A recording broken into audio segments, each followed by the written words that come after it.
teško to. Surli štom divok je pisnat, štom tapanke grmne so pod seme nekot. Bogradive, zošto žaluta me stiska. V očeve zošto naviruva reka.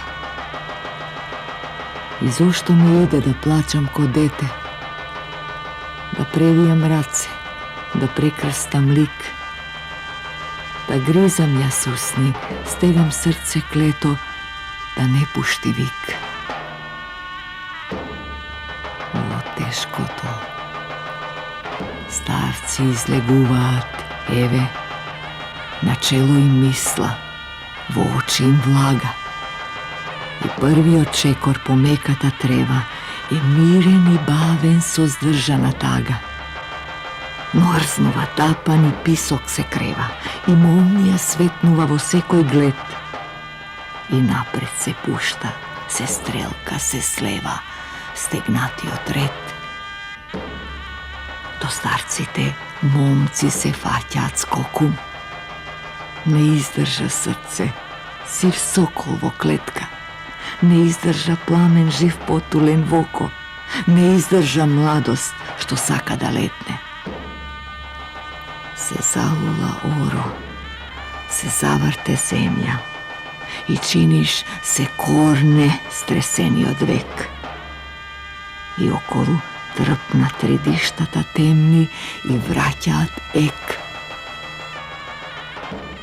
I Božen se vraslo kipnatovo oro, so iskonska sila za zemljava naša. I vonego šumi na rekite zborot, i vonego rika div veter istrašen, i vonego šepnat uzrejani žitja, i večeren miris se razleva tih.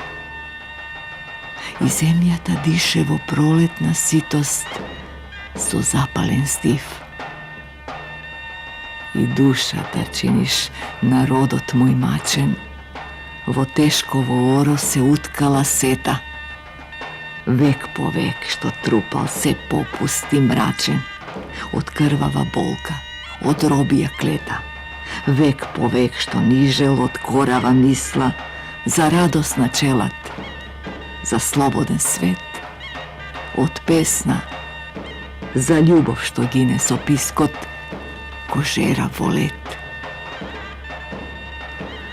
O, teško to, koga vo molg da te gledam, na očive magla mi napadja sura i odednaš v beskraj se rastega redot i ridija se gubat v pustelje štura i eveka ide od maglata matna se senka do senka se eden do drug.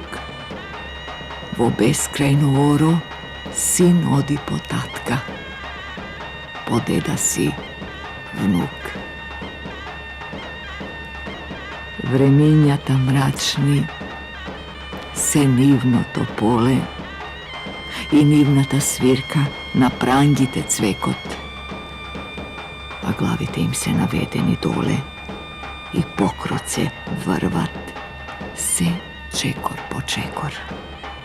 O vreminja, što ve v mrak rodot moj minal, koji zborke mi najde za vašata strv, koji zborke mi najde za užas odzinat nad pustoš i krv,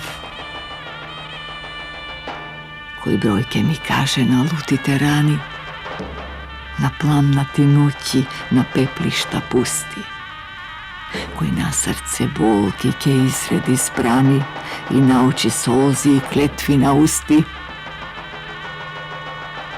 O, teško to, sinđir ti beše na roblja, od kaleši mumi i nevesti ret, so vrzani racevo plen što gi pognal nasilnik od klet. O, teško to, sinđir ti beše na roblja, dur nestana narod, volistena gora. се дури со јадот од векови собран, не поведе бујно, бунтовничко оро. Се залула танец низ крвје и огон, и повик се зачу, и грмеш во чат. Те разнесе сегде бунтовната песна, низ родниот кат.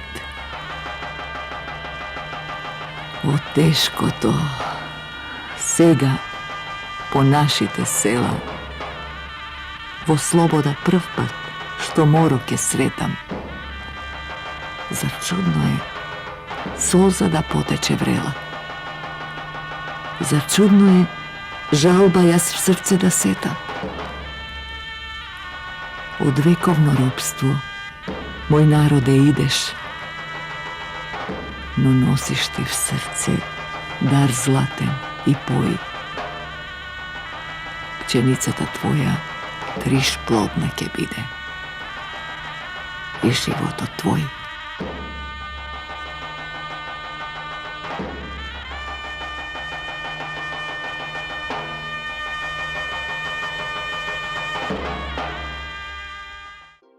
Една само навидум обична статистика еве за нашиот следен гостин во ова издание на емисијата Неделен магазин. Тој е автор на нешто повеќе од над 60 книги и нешто повеќе од над 400 научни трудови. Сценарист е на голем број на телевизиски и радио емисии, научник и истражувач, собирач и афирматор со многу љубов и креативна енергија посветена на духовната уметност, на македонскиот колективен гений. Наши ваш гостин во ова издание на емисијата Неделен магазин е професор доктор Марко Китески. Добре ни дојдовте, професоре. Добре, Маридов. Секогаш кога ќе се обидам да се пошегувам со бројот на вашите книги, затоа што сте еден од најеминентните наши современи истражувачи на македонската народна култура, и кога ќе ви го спомнам, да се повторам, бројот на книгите, вие велите не се важни книгите, не е важен бројот на книгите, важно е она што е забележано, запишано, класифицирано, истражувано и селектирано и поместено во тие книги. Колку е богат тој извор на македонската народна култура низ вековиве наназад? Вака, изворот е богат, пребогат. Изворот нема крај. Народното творештво македонско е толку богато што никогаш нема да биде се запишано, објавено, обработено и така натаму. Тоа е една бесконечна вселена од народни песни, преданија, приказни, легенди, верувања и така натаму.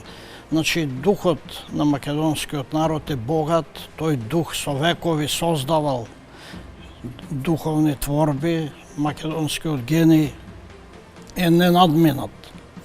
Сега прашање е колку ние успеваме тоа да го запишеме и да го афирмираме.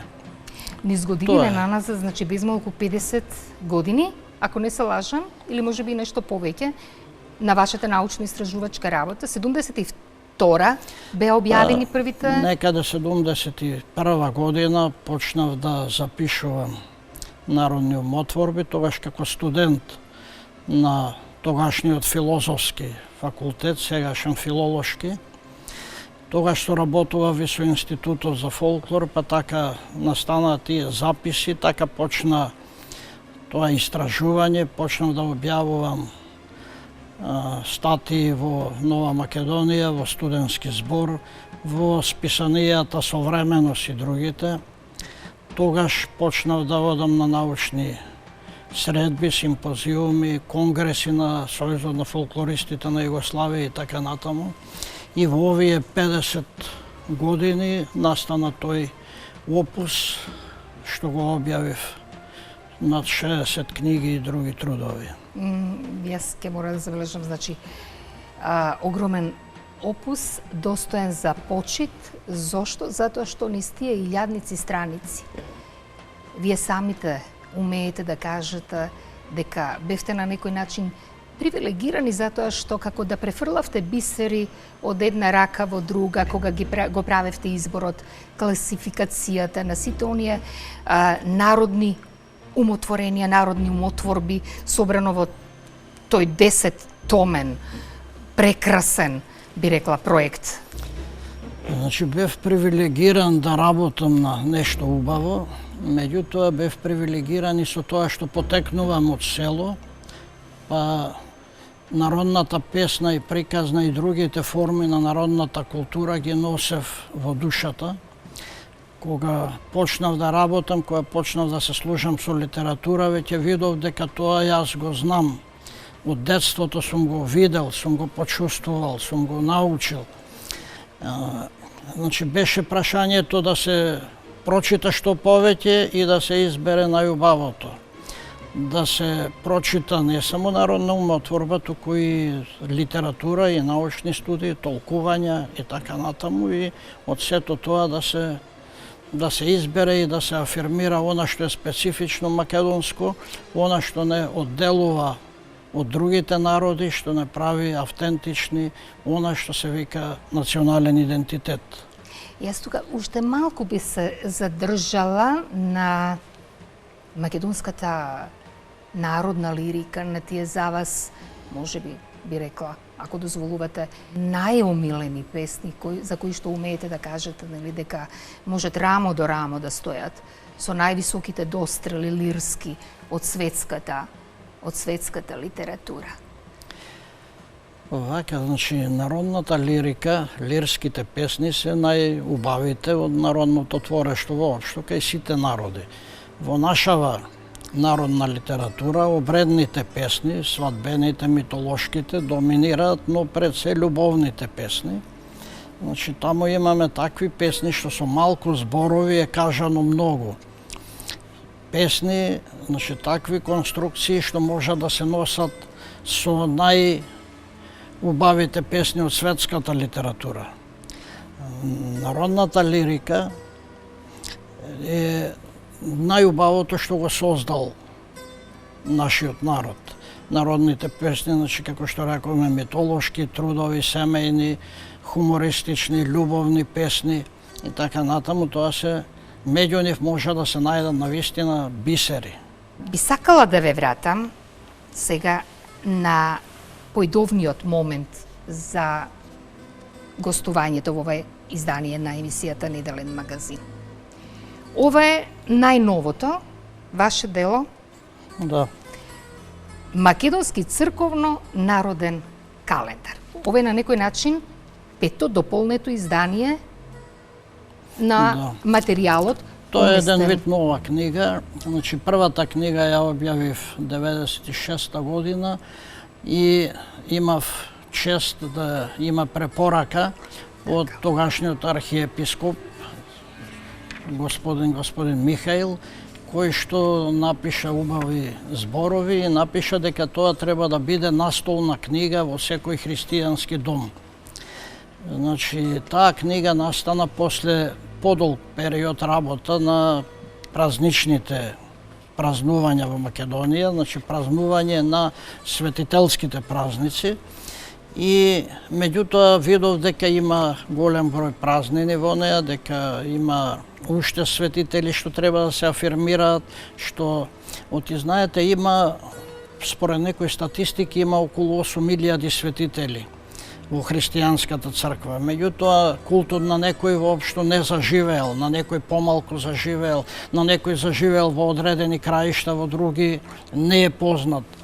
И така, сметајќи дека треба да се дополнува таа книга, направив нова книга, па потоа друга. Меѓутоа, видов во последно време и нашава света црква канонизираше неколку светители.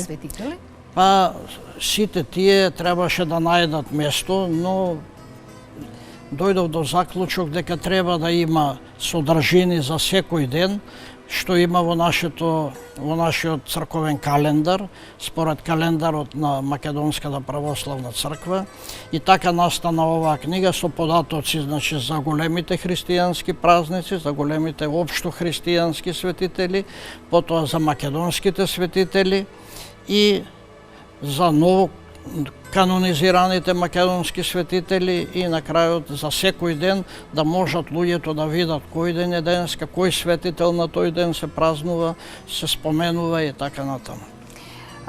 Кога зборуваме за празниците и празнувањето, што всушност по дефиниција представува зборот празник како суштина? И колку видови на празници всушност? Празник Може се да има. смета дека значи ден празен од физичка работа, но ден оставен за духовните потреби на човекот. Значи човекот освен физичка работа има потреба и да има духовни потреби, да се сретни со пријатели, да појде во црква да се помоли на Господ за одредени работи.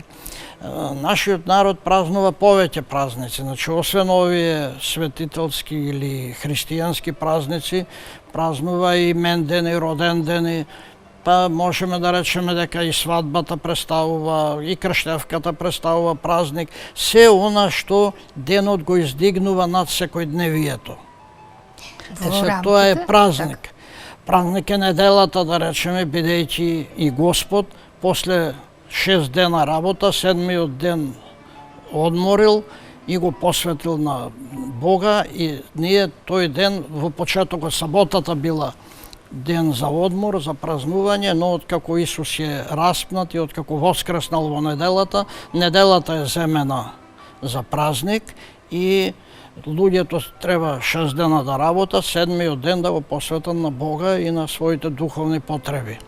Значи има, уште ова дозволете да кажем, има еден од македонските свештеници, јеродјаконот Јосиф од манастирот во манастирот Пречиста Кичевска, тој е по потекло од Крушево, и во неговите записи на народни умотворби има еден запис против суеверието.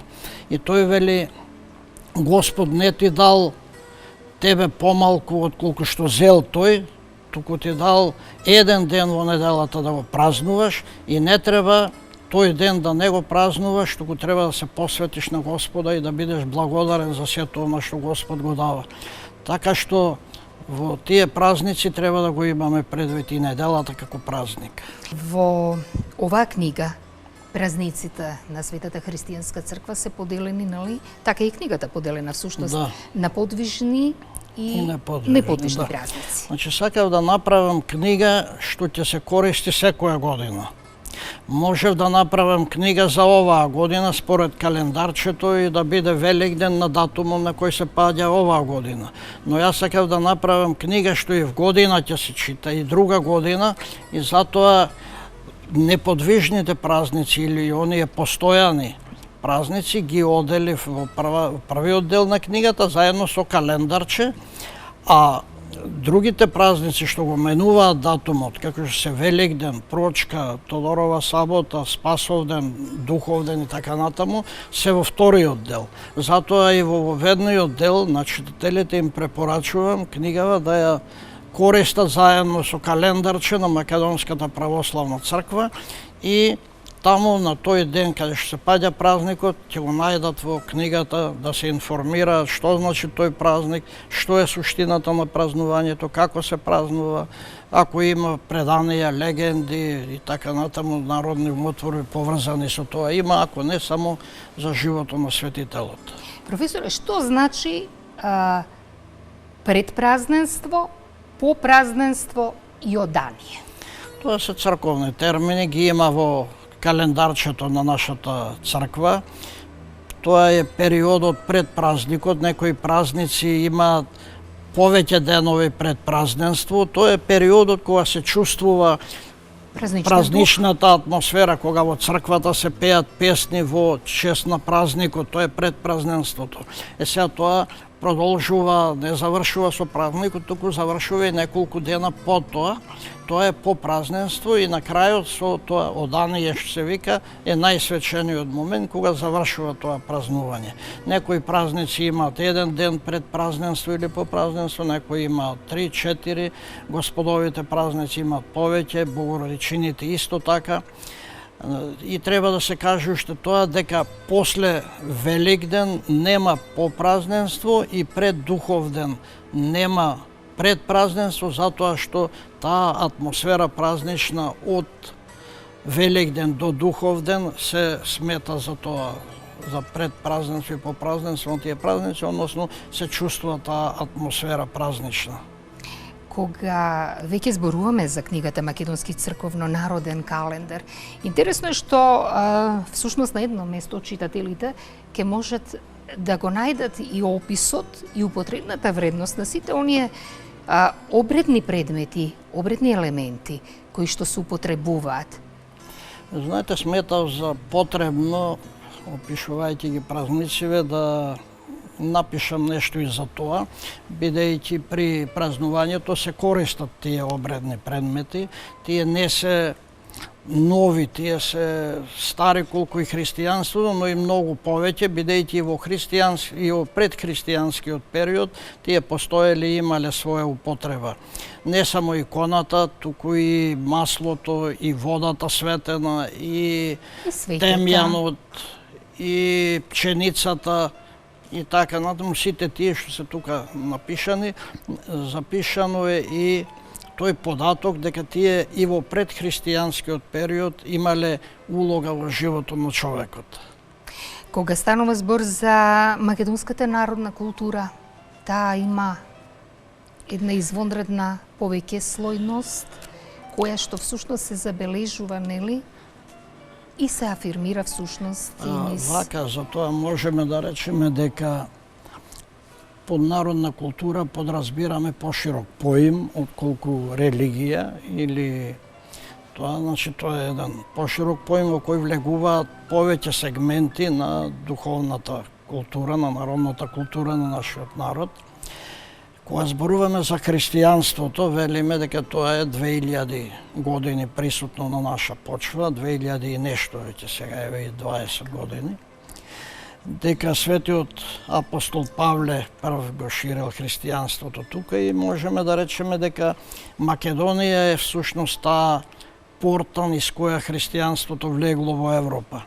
Тука тоа ги доживеало првите борби, првите битки со суеверието, со идолопоклонизмот што постоеле пред тоа. Тука се совладани тие битки и така влегло во Европа. Европа треба да е благодарна на Македонија што баш преку Македонија христијанството дошло во тие северни краишта на континентот. Од друга страна, можеме да речеме пак дека тие битки се уште постојат, дека суеверието не е искоренето и не може да биде искоренето.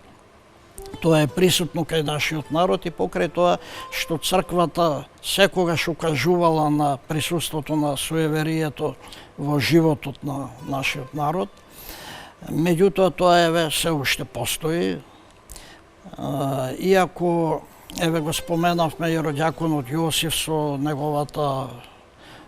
неговата статија за суеверието, да споменеме и книгата на Кирил Печиновиќ Огледало, печатена 1816 година во Будим, која што е исклучиво наменета против суеверието, меѓутоа, иако на времето имала голема популарност, иако многу села се откажале од суеверните некои активности, како што бил курбанот или некои други, сепак тоа суеверие останало до наши денови. Во записите на етнографите, на фолклористите се вели дека некои села престанале да даваат курбан во некои периоди, но кога ќе се случила некоја несреќа, дали поплава, дали помор на добитокот, дали болест на луѓето, колера или нешто друго, сметале дека тоа е Божја казна и повторно се враќале. Значи, кај народот суеверието е блиско со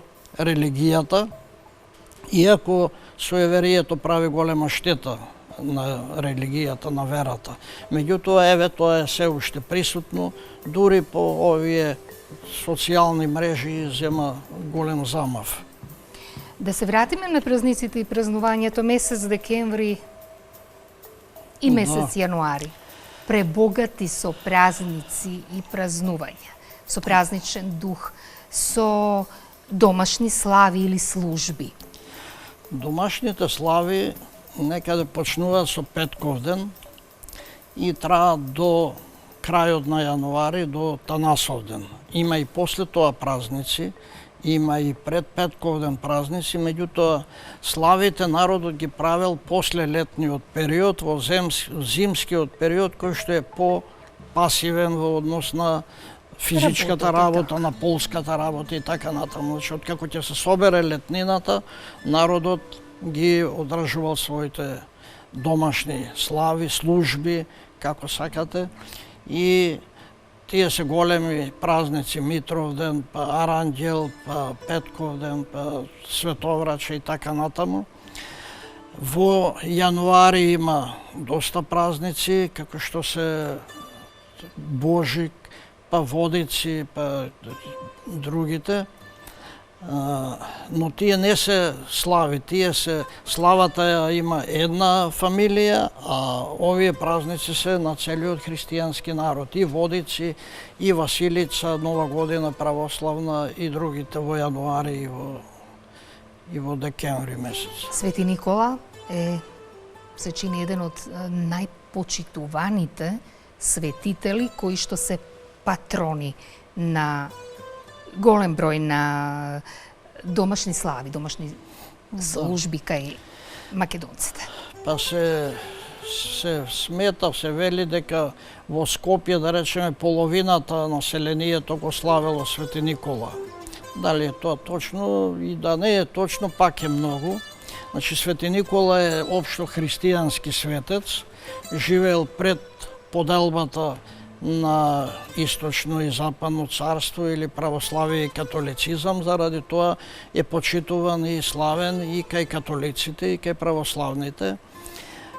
Свети Никола е голем светител кој што за време на животот направил големи дела, поради тоа останал да се почитува.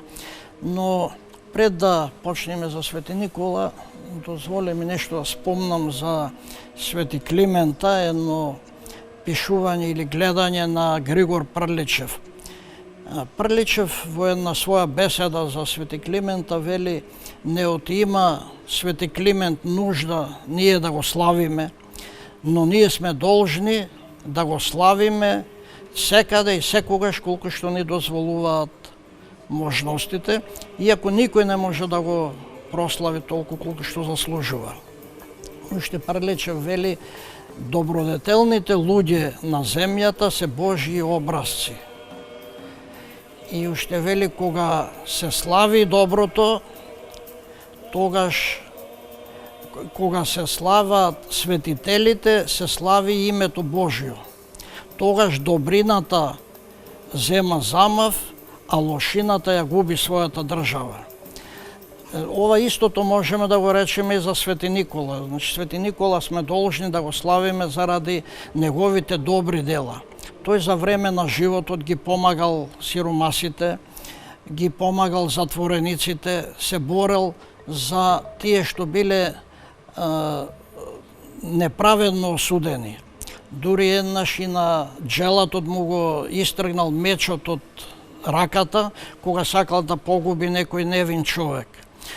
Ги посетувал затворите и ги ослободувал невино осудените затвореници. Останал запаметен како заштитник на патниците, особено на морепловците, затоа што за време на својот живот, кога патувал по море, еднаш воскреснал некој морнар што загинал, Потоа предвидел бура дека ќе има на морето, иако морнарите што биле искусни во тој занаед, што патувале постојано, се подсмевале на него, велејќи му дека не се разбира тој од природните појави. Меѓутоа, кога бурата пристигнала наскоро и кога сите се исплашиле дека бродот ќе биде превртен и потопен, Свети Никола со молитва успеал да ја смири бурата и да го спаси и екипажот и бродот.